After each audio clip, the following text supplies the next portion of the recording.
comerme toda la hora, pero el currículum de Enrique es muy amplio. Es profesor en la Facultad de Educación en la Universidad de León, es doctor en Ciencias de la Educación, es educador, es trabajador social, es licenciado en Filosofía. Bueno, un perfil muy potente. Ha trabajado como educador social, como maestro, como profesor de instituto, como orientador en instituto y además como responsable de atención a la diversidad en la administración. Es experto en organización educativa y tiene una gran cantidad de libros. De hecho, muchos hemos podido leer sus trabajos en un momento o en otro. Yo soy colega de educación, o sea que lo he tenido que leer porque tiene bastantes publicaciones. La asignatura pendiente, la memoria histórica democrática en los libros de texto, la educación en venta, educación para el bien común, la revuelta educativa neocon, neoliberalismo educativo, la polis secuestrada y después libros específicos en el ámbito que nos interesa hoy, desvelando la historia, fuentes históricas coloniales y poscoloniales en clave de género, con Marinage, que es una autora que conocéis seguramente muchos de vosotros, y la diferencia sexual en el análisis de los videojuegos. Es colaborador habitual del País, del Viejo Topo, del Diario de la Educación, de Rebelión, de Público, diversas publicaciones de prestigio, y además es miembro miembro y secretario de la Asociación Prometeo, Hombres por la Igualdad en León, y además presidente nacional de la Asociación Estatal Cero Machos, Hombres por la Abolición de la Prostitución. Como veis, acreditación formativa, acreditación en publicaciones y una acreditación además por su implicación muy directa en el trabajo por la abolición, que es lo que más nos interesa seguramente hoy. Enrique, cuando quieras.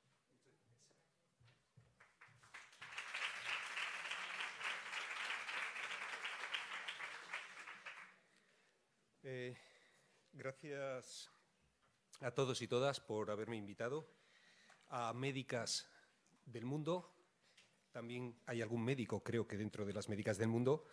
También en Sevilla hablábamos que no era posible cambiar todavía el nombre porque proviene de Francia, pero están en ello el plantearlo. Bueno, voy a hablar de nosotros, de los 12 que estamos aquí, de los hombres.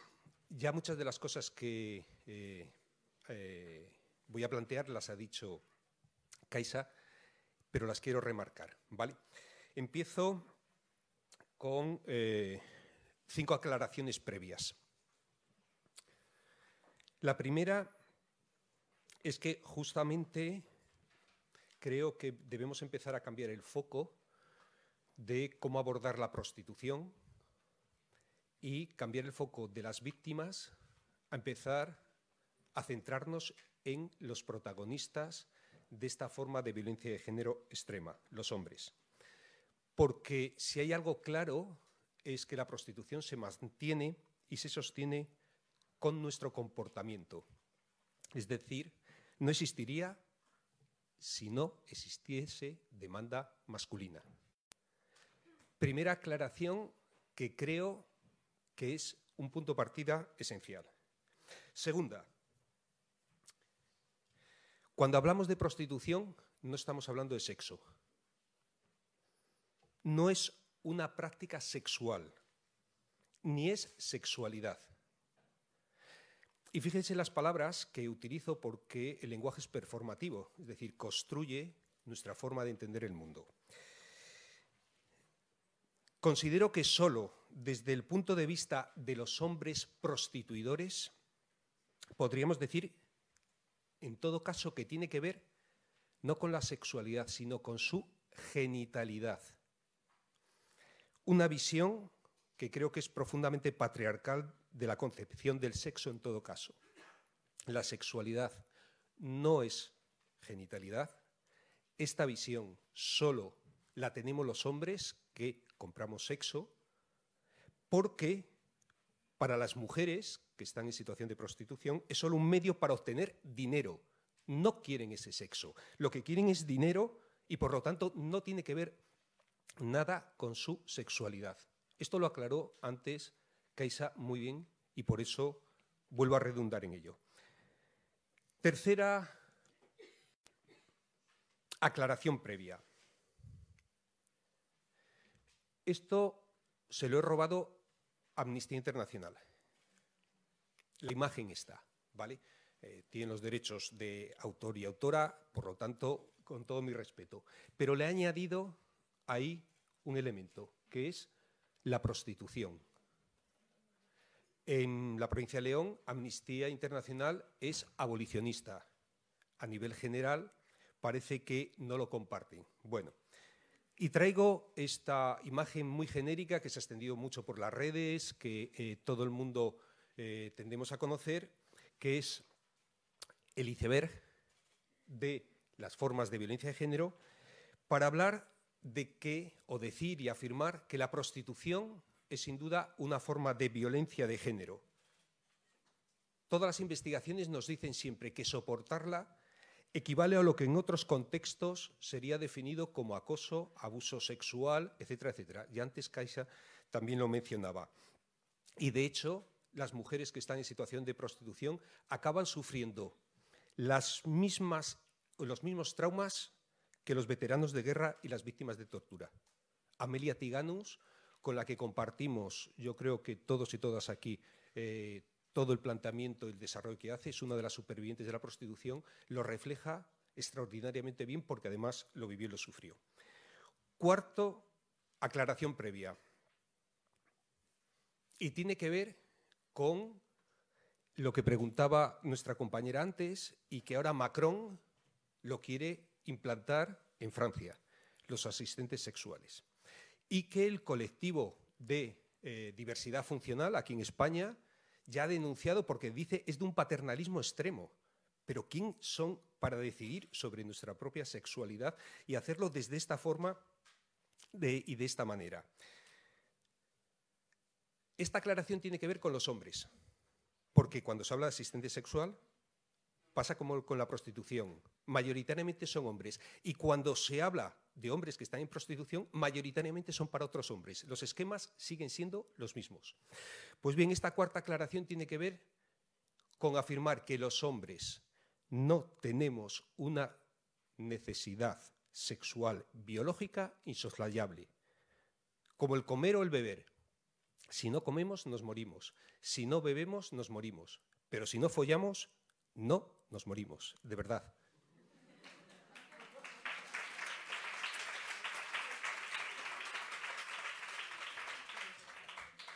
Todos los hombres que estamos aquí, pero toda la especie humana, pasa por largos periodos de la vida sin relaciones sexuales y ni le salen cuernos, ni le sale rabo, ni se muere, ni le pasa nada. Es más, hay incluso gente que ha optado por esa forma de vida. No sé si la ha cumplido o no, pero al menos dice que se puede sobrevivir y que además es una opción vital como otras. Y hablo de los monjes y las monjas, sean aquí o en otros muchos sitios. Y quinta aclaración previa y última.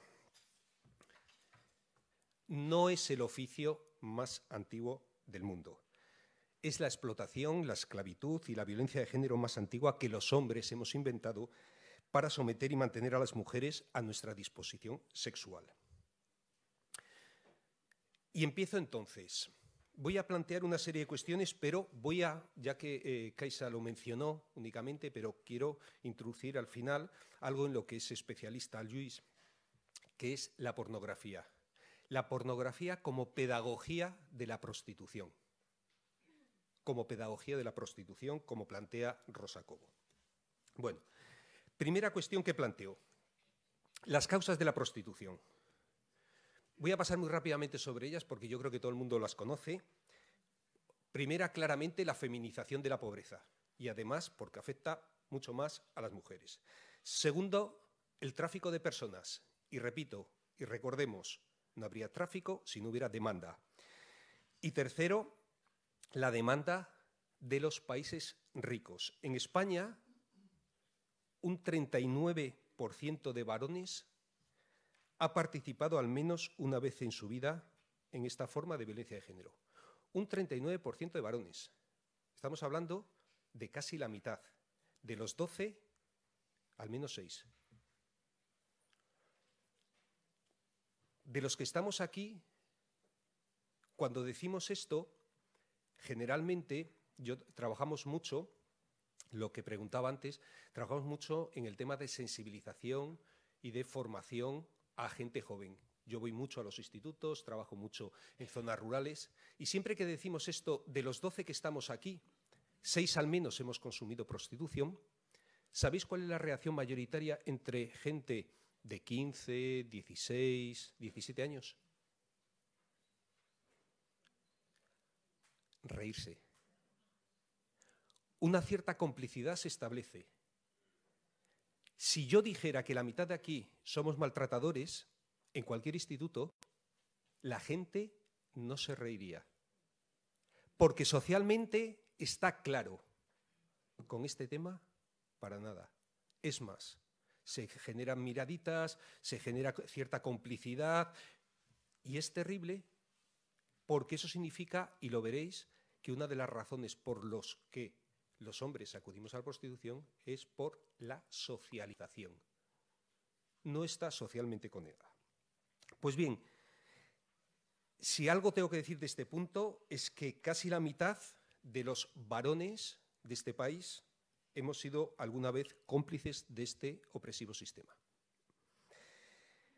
Voy a entrar en un punto que quizá a mí me afecta personalmente porque creo que ahora se está generando con toda la línea posmoderna que antes de la posmodernidad, mal, según mi planteamiento, mal enfocada y desde todas las líneas de teoría queer se están manteniendo ahora mismo en determinadas partes del país.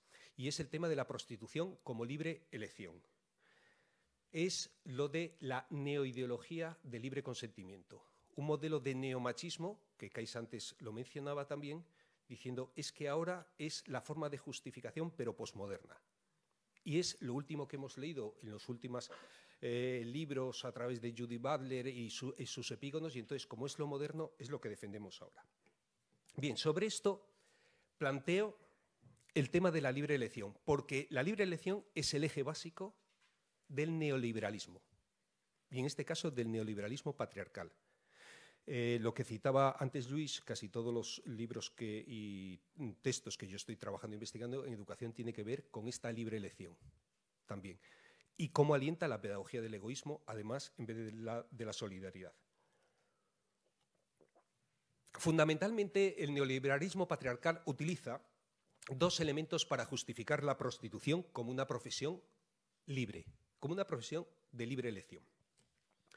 El consentimiento y la libre elección. Yo recomiendo aquí no leer ninguno de mis libros, sino al revés, leer el libro de Ana de Miguel. El libro de Ana de Miguel de 2015, Neoliberalismo sexual, realmente debería ser un libro de lectura obligatoria para toda la población, ¿eh? No digo solo para la gente que estamos trabajando en este campo. Pues bien, ¿qué es lo que se plantea o plantea este modelo del neoliberalismo? Que la prostitución es algo aceptable si una mujer afirma consentir prostituirse. Repito, es aceptable si alguien dice que libremente elige ser prostituta. Malcolm X explicaba muy bien aquella diferencia entre el negro de ciudad y el negro de campo. El negro de ciudad, cuando enfermaba el amo, decía, hemos enfermado, y estaba preocupado por el amo. Era parte del sistema. No sé, hay gente joven que no tendrá la referencia, pero yo no la suelo utilizar mucho en los centros educativos porque las referencias ahora son muy diferentes. Porque yo voy a citar una película clásica y la mayoría de los chicos y las chicas están en TikTok. Con lo cual, bueno, pues hay una diferencia sustancial. Bueno, pero algunos de ustedes sí tendrán la película aquella Lo que el viento se llevó. Que todo el mundo recuerda a Scarlett O'Hara levantando la mano con el puño en alto y diciendo nunca volveré, etcétera, etcétera. Pero casi nadie recuerda a la mami de Scarlett O'Hara también con el puño en alto diciendo yo quiero ser esclava. Yo reivindico ser esclava. Estaba comentando de unos alumnos en la Facultad de Veterinaria de la Universidad de León, donde el Frente de Estudiantes nos llamó para apoyarles porque ahora se les estaba utilizando de mano de obra barata en los últimos cursos para trabajar en el hospital veterinario, incluso 12 horas seguidas, en sábados y domingos. Y lo que me sorprendió no fue la manifestación que estábamos haciendo, sino que enfrente nuestra estaban buena parte de esos chicos y chicas, y cuando fui a hablar con ellas me decían: nos estáis conculcando, nos estáis quitando, nos estáis negando el derecho a elegir libremente ser explotados. Yo siempre me quedo asombrado en este modelo. Claro, ¿qué pasa cuando una mujer dice que elige libremente prostituirse? Primero, no hay libre elección real. Y doy 3 argumentos que lo cuestionan. El primero, porque no hay igualdad en la relación. En la prostitución, como muy bien explicaba antes Kaisa, solo existe el poder de imponer los propios deseos a otros porque los puedes comprar. Por lo tanto, la prostitución jamás se da, ni siquiera teóricamente, en condiciones de libertad, porque nunca se da en igualdad, que es una condición básica. Esto es de filosofía de primero, cuando nos explicaban en primero de la carrera. Segundo argumento, no se puede considerar como consentimiento libre una actividad que atenta contra los derechos humanos. No se puede considerar como una actividad libre, decir, no, yo es que voy a vender mis vecinos. Decidió mi vecina, quiero decir, yo vivo en León, los de la casa de al lado no tenían dinero para hacer una vivienda más grande y entonces mi vecina decidió vender el riñón de su marido, no el suyo, el de su marido. Fue un escándalo. Las organizaciones de donantes de sangre, de órganos, perdón, bueno, denunciando, escandalizados. Las televisiones, los medios de comunicación además tienen mucho que ver con todo esto que estamos hablando, fueron allí, estaban grabando todo el día porque era un escándalo que en España alguien decidiera vender, comerciar con los órganos. Porque si tú lo haces voluntariamente no entra la economía, es decir, la donación, algo que venían reivindicando siempre. Bueno, al final, claro, consiguieron dinero de 2 familias que les dieron dinero para que no vendieran los órganos. Pero el asunto es que una actividad que atenta contra los derechos humanos no se puede admitir como algo que tú elijas libremente. Yo quiero ser esclavo libremente, que decía la mami de Scarlett O'Hara. Pues priva de su libertad sexual a las mujeres al mercantilizar una actividad que es por definición libre. Era lo que ella explicaba muy claramente. Tercer y último argumento. Yo creo que esto lo entendemos y tiene que ver también con los derechos humanos. En nombre del bien común hemos puesto límites al libre consentimiento. La venta de órganos, la esclavitud, la ablación de clítoris. Tú puedes elegir libremente y reivindicar que yo quiero que me extirpen el clítoris. Que no, que no. Yo puedo elegir libremente que quiero ir por la izquierda en los carriles de la autopista. Mire, no, usted va a circular por la derecha, ¿por qué? Es decir, hemos puesto límites y la prostitución es una explotación y un abuso sexual al margen del consentimiento de la víctima. Al margen del consentimiento de la víctima. Conclusión. Las tediosas discusiones acerca de prostitución libre o forzada o las elaboradas diferenciaciones entre trata y prostitución carecen de sentido. Hay trata porque hay demanda de prostitución, del mismo modo que había tráfico de esclavos porque había esclavitud. ¿Cuál es entonces la actitud democrática? La actitud democrática ante la esclavitud o ante la prostitución se basa en el rechazo a un estatuto degradante para la dignidad humana, a la conculcación de un derecho humano. No podemos admitir la conculcación de un derecho humano por mucho que alguien diga que lo elige libremente. Se trata, por lo tanto, de admitir esto como una actitud democrática de toda la población y esto es lo que se tiene que establecer legalmente en la regulación legal, que no admitimos este estatuto degradante y no basarse ninguna ley, ninguna regulación en la percepción de cada esclavo o esclava sobre su propia condición. De hecho, os cito textualmente un informe del Parlamento Europeo sobre explotación sexual y prostitución y su impacto en la igualdad de género. Dice: la prostitución representa una forma de esclavitud incompatible con la dignidad de la persona y con sus derechos fundamentales. Constituye una de las violaciones de los derechos humanos más atroces y es una forma de violencia contra la mujer.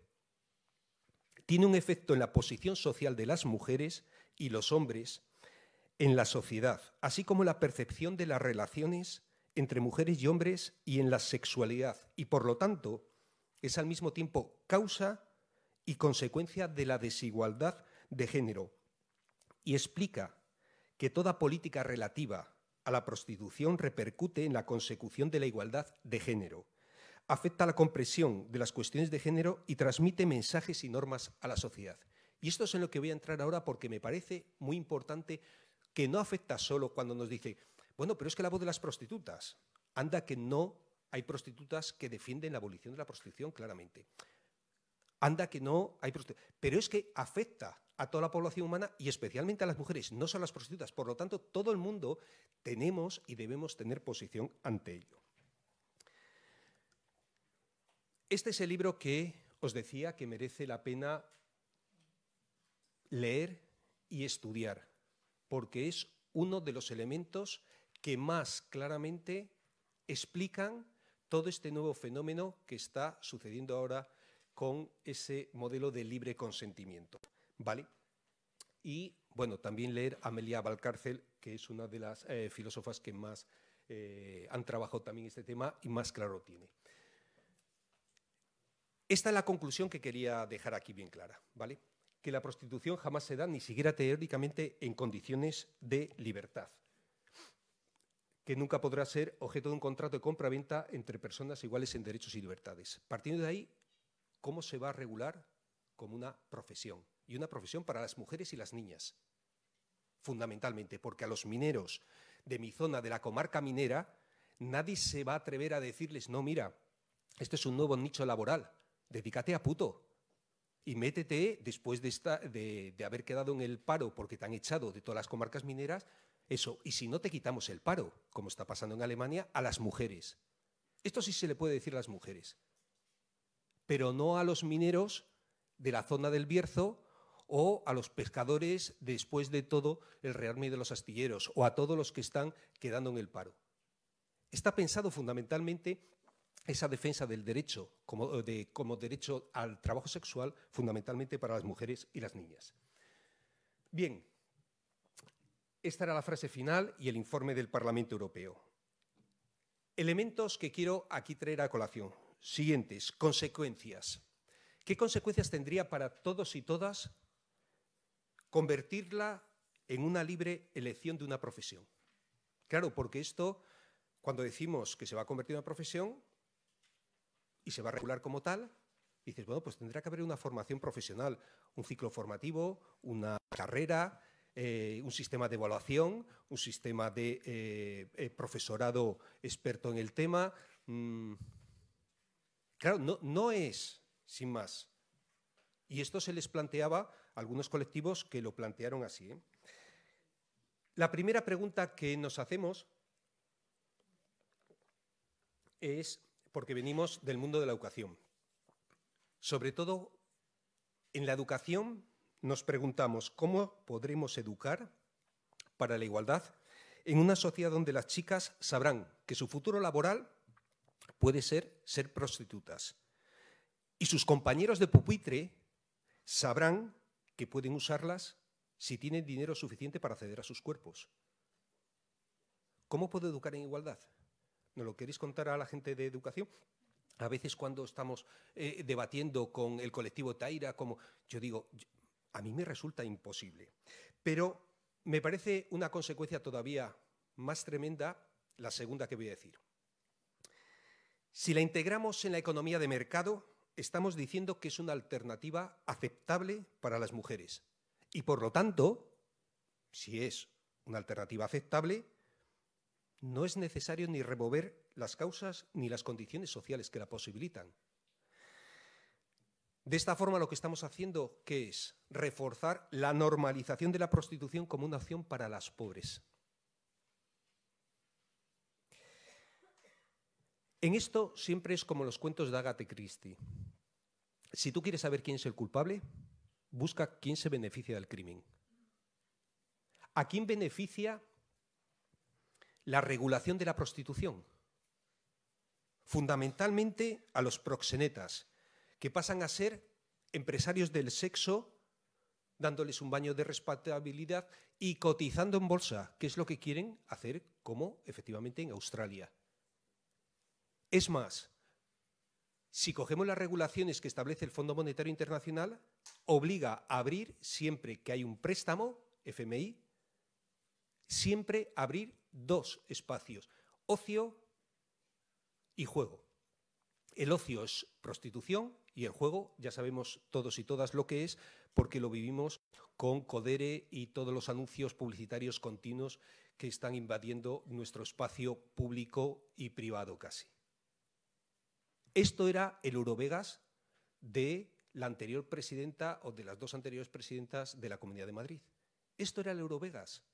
Y este modelo, claro que ellos quieren pasar a ser empresarios del sexo y cotizar en bolsa, porque es el segundo negocio ilícito que más dinero mueve en el mundo detrás del comercio de armas.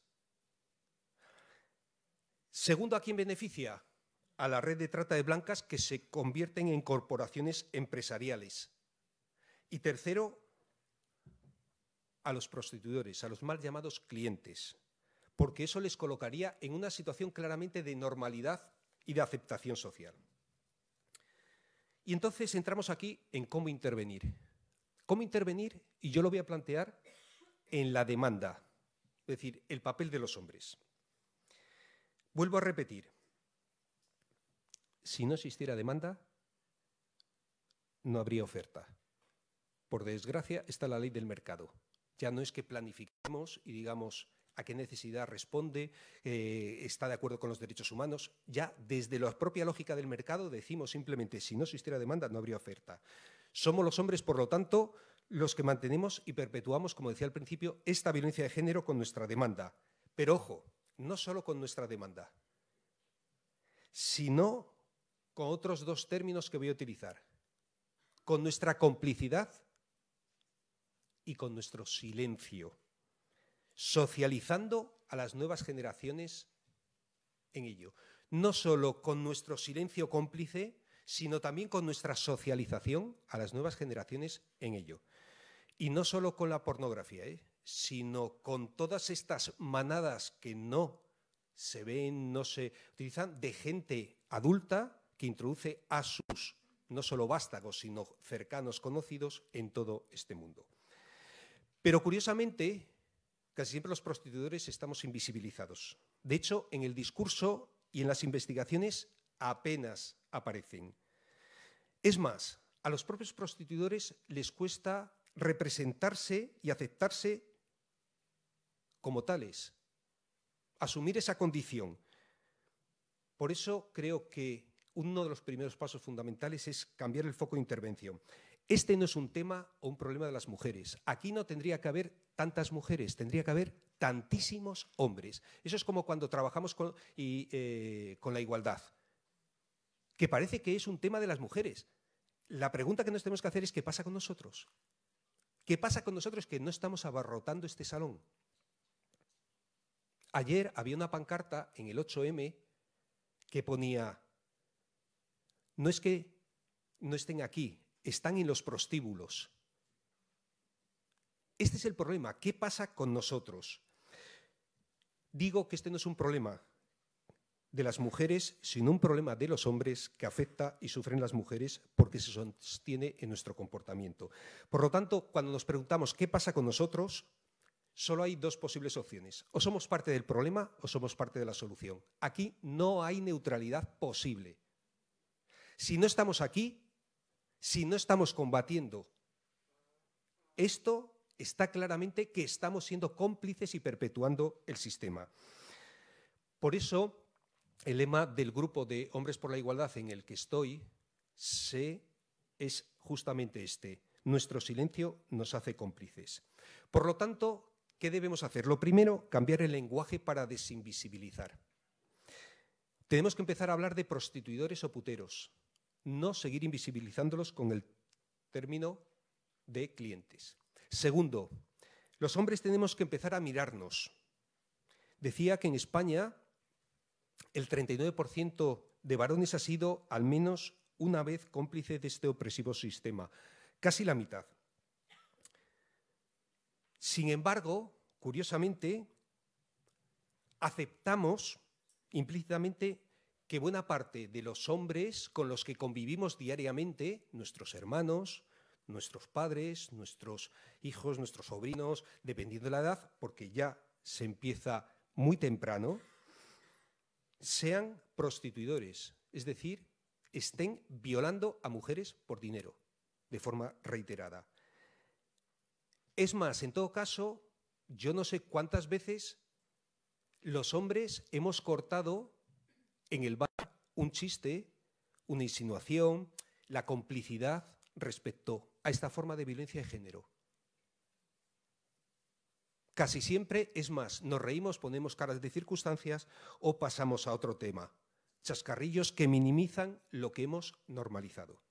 Por eso es tan importante lo tercero que voy a plantear, que son analizar las razones que explican por qué en una sociedad mucho más abierta y libre, como la que vivimos ahora respecto a la dictadura franquista, al menos en la sexualidad por lo menos, sigue habiendo tantos hombres y jóvenes que acuden a la prostitución. ¿Cómo es posible esto?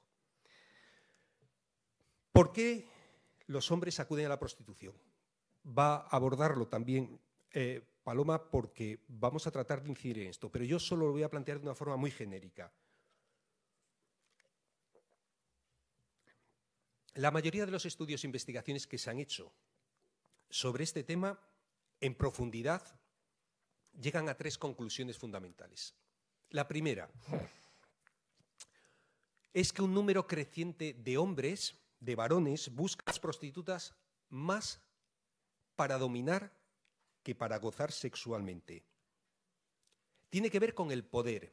Es decir, en las relaciones sociales, no solo en las sociales, sino también en las personales, tienden a experimentar una cierta pérdida de poder y de masculinidad tradicional. Esa masculinidad tradicional tóxica que nos enseñaba que nosotros éramos los que teníamos que conquistar, teníamos que entrar con la mujer en brazos el día de la boda, que teníamos que tener toda esa masculinidad tóxica de alguna forma, y no consiguen crear relaciones de reciprocidad y respeto en las relaciones con las mujeres con las que se relaciona habitualmente.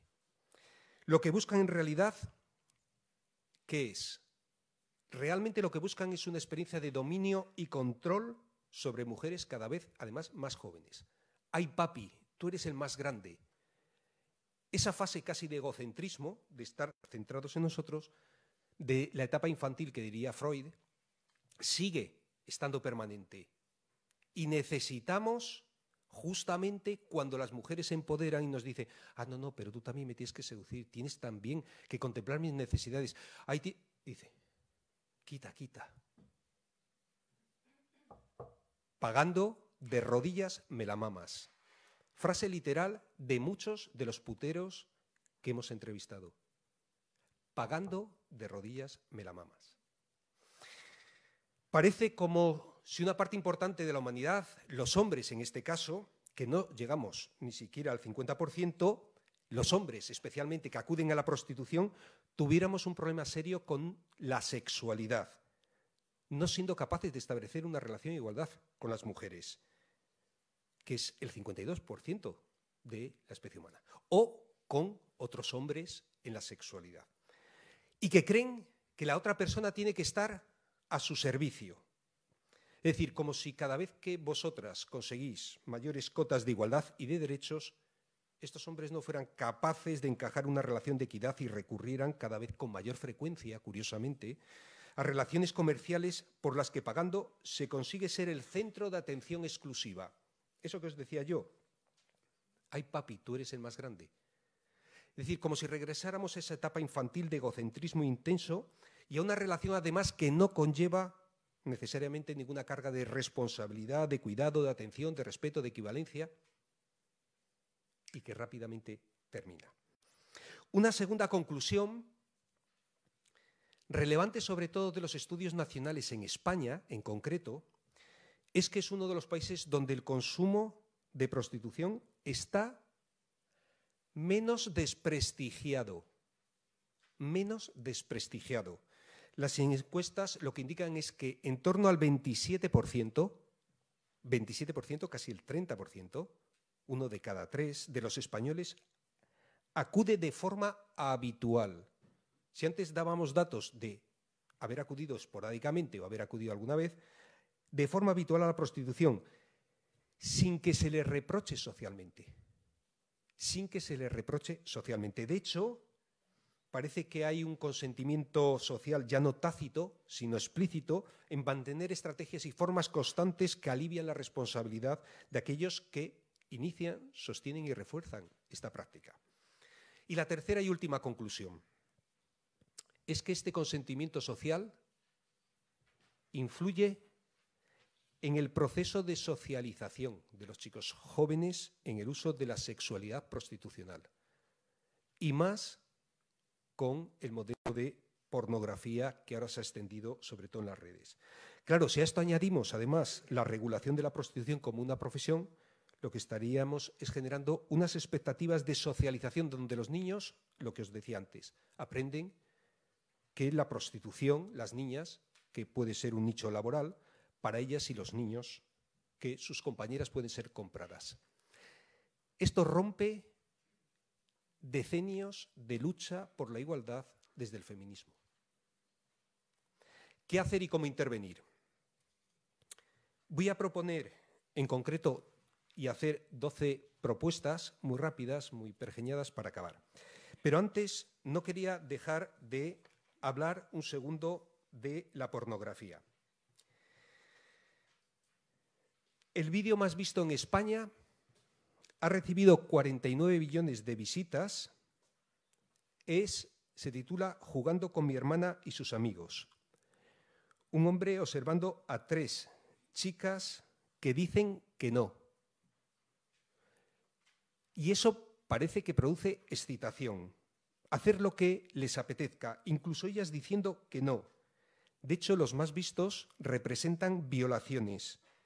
Y al final acaban mostrando que ellas también gozan después de haber dicho que no. Es decir, que los hombres disfrutan con la violencia y las mujeres entran también en ello. El vídeo más visto en el mundo, con 64 millones, se titula, estos son datos de una compañera que trabaja en pornografía y que nos lo estaba dando el otro día. Se titula Enorme chica sexy es follada. Palabras de la chica que aparecen en el vídeo. Apuesto a que no puedes esperar a verme violada. Es decir, un cuerpo violado es sexy. Claro, la pornografía hegemónica, yo no conozco ninguna otra, la pornografía feminista que se dice y se vende sobre todo por alguna gente que está en el negocio, casi siempre todo esto obedece, dime dónde los intereses que se persigue y verás dónde llegamos. La más vista siempre es la erotización de la violencia. Y pensad que la edad de consumo media es de 10 años.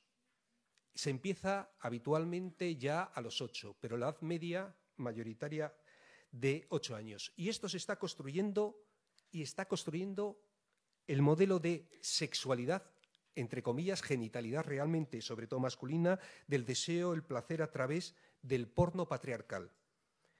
Es decir, se está normalizando la violencia, ellos violando, ellas teniendo placer siendo violadas, aunque algunas digan no al principio. Ahora nos explicamos por qué las manadas, por qué este modelo, por qué. Si esta es la pornografía, que es la pedagogía de la prostitución, uno de los elementos fundamentales es que no se puede abordar solo la prostitución sin abordar también la pornografía. Por eso, la ley debe ser una ley integral. Por eso se habla de leyes integrales. ¿Qué hacer y cómo intervenir? Y acabo.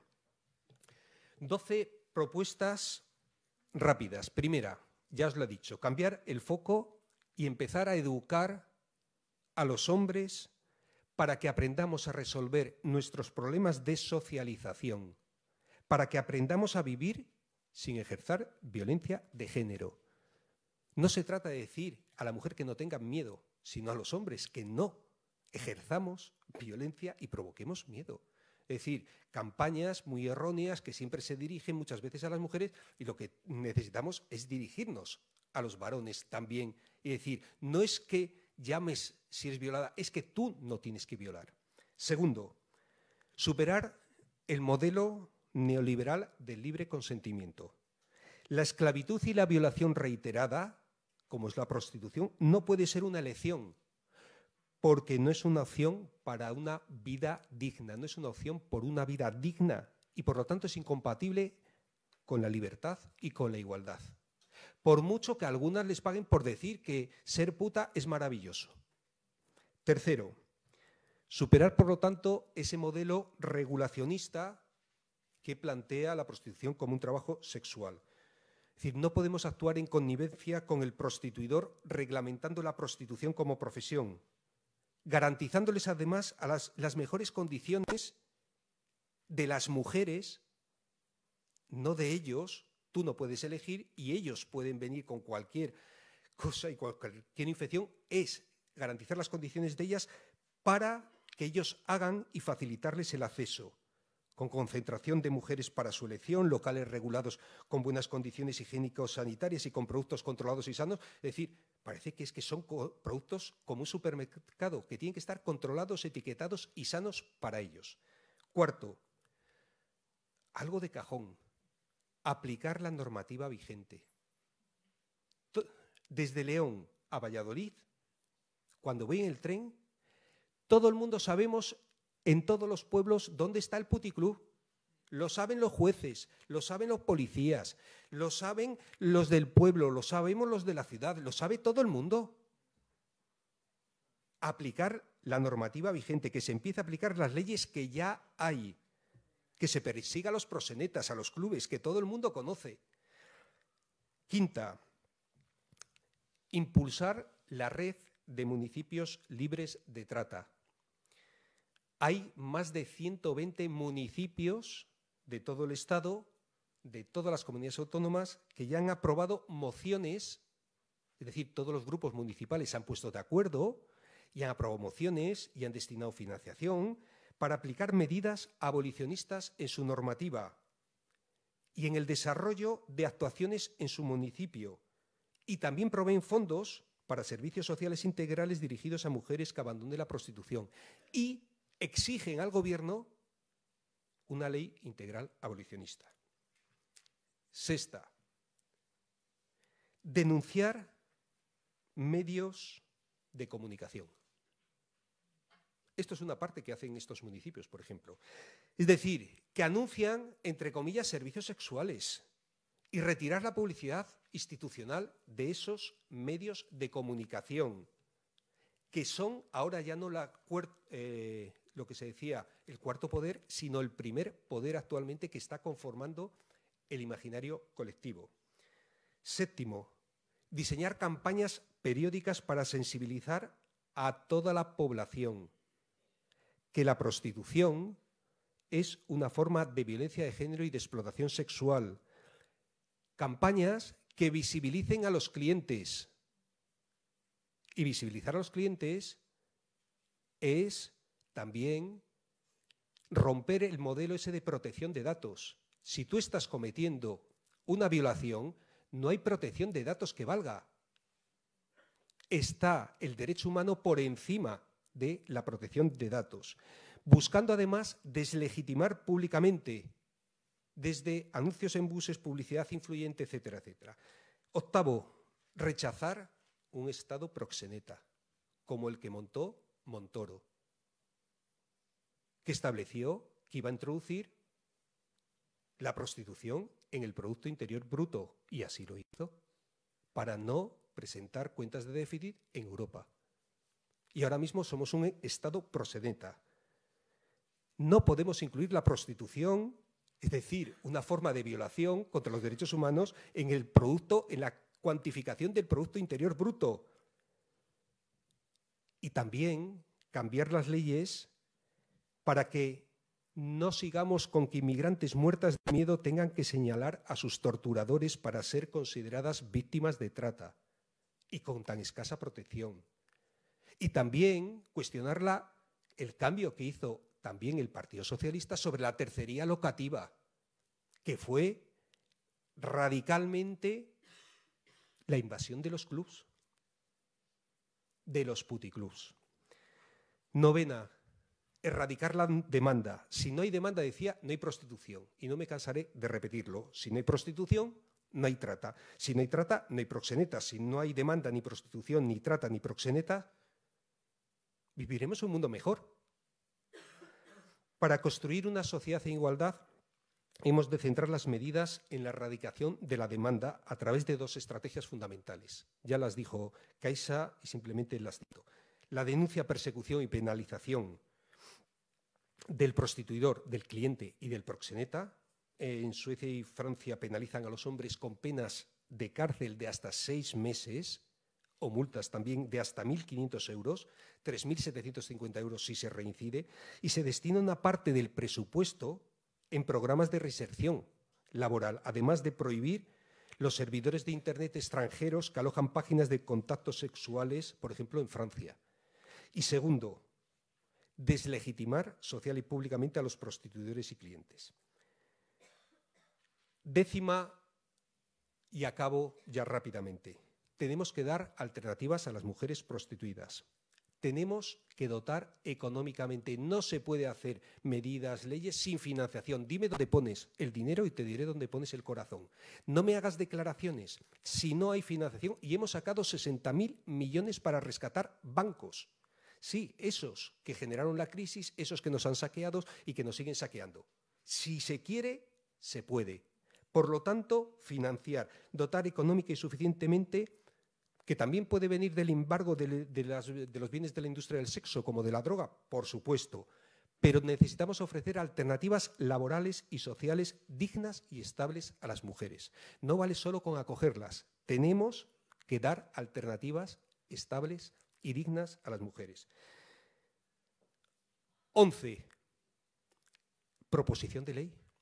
Se acaba de presentar una proposición de ley, efectivamente, en el Parlamento, de las asociaciones abolicionistas para la abolición de la prostitución y de la trata de mujeres y menores con fines de explotación sexual. Se está en ello, por lo tanto, espero que el nuevo gobierno, cuya ministra de Igualdad se ha declarado abolicionista, lo ponga en marcha antes de que acabe la legislatura, porque si no, largo me lo fiáis y siempre queda para lo posterior. Y la 12, y que esto es como los mandamientos, la última es la que encierra todas las demás. Es decir, estos 11 mandamientos se condensan en uno: superar el capitalismo. Organizar un sistema económico justo y sostenible que erradique la precariedad y la explotación que provocan que la prostitución sea a veces la única alternativa para poder pagar deudas o mantener a la familia. Superar el capitalismo basado en el expolio, la explotación. En este modelo, si seguimos con él, las consecuencias son terribles. Y recuerdo, la República fue abolicionista. La CNT, especialmente, y los liberatorios de mujeres, merece la pena volver a releerlos y lo que hicieron en Cataluña especialmente. Conclusión. Creo que estamos inmersos no solo en una lucha económica, sino también en una lucha ideológica. Creo que nuestro silencio nos hace cómplices y, como decía Martin Luther King, que además lo decía muy bien, tendremos que arrepentirnos no tanto en esta generación de las malas acciones de la gente perversa, sino del pasmoso silencio de la gente buena. Se dice que la prostitución siempre ha existido, también las guerras, también la tortura, también la esclavitud infantil, también las muertes de miles de personas por hambre, pero esto no es prueba ni de legitimidad ni de validez.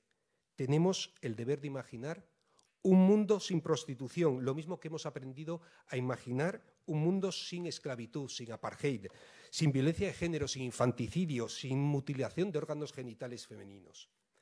No podemos renunciar a nuestra utopía de transformar la sociedad y educar en igualdad a hombres y mujeres. Muchas gracias.